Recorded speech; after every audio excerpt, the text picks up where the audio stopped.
অবশেষে সিভিকদের কাটল শনির দশা। প্রচুর ধন সম্পদ পেতে চলেছে সিভিক ভলেন্টিয়ার্সরা এই 2025 সালে।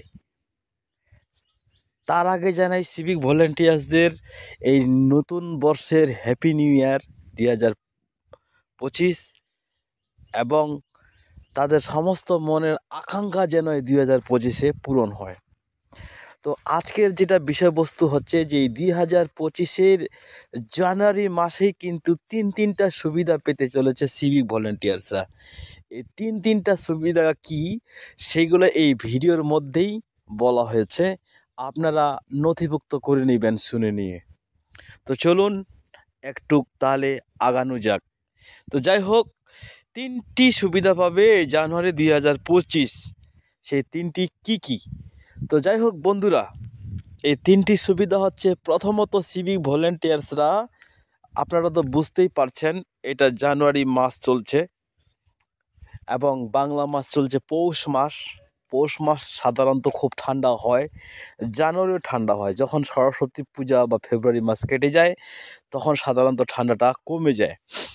প্রতি 3 বছর অন্তর সিভিক ভলেন্টিয়ার্সদের দেওয়ার কথা হয় যে তারা একটা কীভাবে ইউনিফর্ম অ্যালাউন্স পায়। সেই ইউনিফর্ম একবার দেওয়া হয়েছে, কিন্তু দ্বিতীয়বার আর দেওয়া হয়নি সিভিক ভলেন্টিয়ার্সদের। প্রথমবার যেটা দেওয়া হয়েছিল সেটা তাদেরকে পে করতে হয়েছিল টাকা, কিন্তু দ্বিতীয়বার তাদের ফ্রি পায়। কিন্তু 3 বছরের জায়গায় অতিক্রম হয়ে গেল 3.5 বছর, কিন্তু এখনও সিভিক ভলেন্টিয়ার্সরা পায়নি। সেটা কিন্তু এই জানুয়ারি মাসের শেষ সপ্তাহে পেতে চলেছে। তো এবার দিবে ঠান্ডার উলের সোয়েটার দিবে এবং শু দিবে, তার সাথে আরও অন্যান্য আছে যেটা জানতে হবে। এবার দ্বিতীয় সুবিধাটি কি? দ্বিতীয় সুবিধাটি হচ্ছে সিভিক ভলেন্টিয়ার্সদের কিন্তু বেতনও বাড়তে চলেছে। সিভিক ভলেন্টিয়ার্সদের যে বেতন বাড়বে সেটার কিন্তু স্যাংশন অলরেডি তৈরি হয়ে গেছে, সেটাতে খালি শুধু সাইন করা বাকি আছে অর্থমন্ত্রীর। যদি স্যাংশনটা পাস হয়ে যায়, যে সাইনটা হয়ে যায়, তাহলে কিন্তু সিভিক ভলেন্টিয়ার্সদেরও বেতন কিন্তু বেড়ে যাবে। এই বেতনের বাড়ানোর ঘোষণাই কিন্তু এই জানুয়ারি এবং ফেব্রুয়ারি মাসের মধ্যে সিভিক ভলেন্টিয়ার্সরা শুনতে পাবে। দ্বিতীয় সুবিধা হয়ে গেল। তৃতীয় যেটা হচ্ছে, সিভিক ভলেন্টিয়ার্সরা এতদিন ডিউটি করত, অনেক সিভিক ভলেন্টিয়ার্স আছে ফাঁকিবাজ দিত ডিউটিতে। আমি যেটা থানাগুলিতে গিয়ে জানতে পারি, সেই ফাঁকিবাজ সিভিকদের কিভাবে টাইট করা যায় তার জন্য একটা পানিশমেন্ট ব্যবস্থা করা হয়েছিল।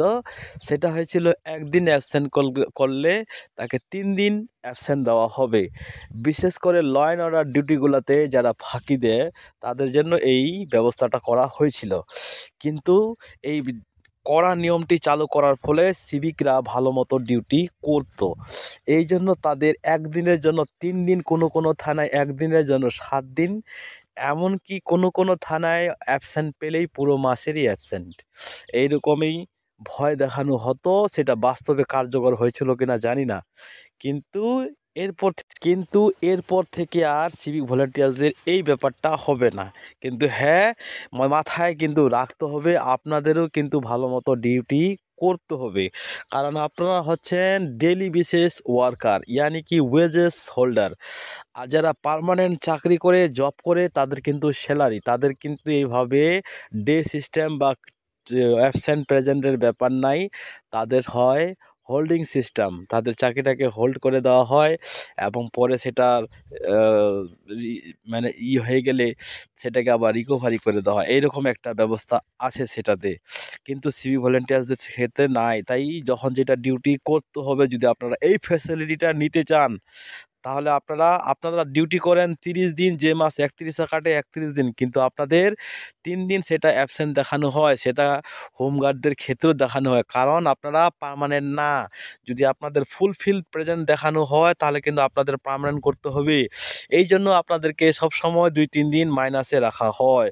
তো যাই হোক বন্ধুরা, এরপরে এরপরে আপনাদেরকে আমি আরও একটা গুড নিউজ দিব। সেটা হচ্ছে জানুয়ারি মাসের 10 তারিখের পর আপনারা যদি সেই গুড নিউজটা জানতে চান, তাহলে অবশ্যই চ্যানেলটা সাবস্ক্রাইব করে রাখবেন, তাহলে আপনারা সর্বপ্রথম জানবেন এবং সবাইকে শোনার সুযোগ করে দিবেন, শেয়ার করে দিবেন। ধন্যবাদ সবাইকে। শুভ জানুয়ারি।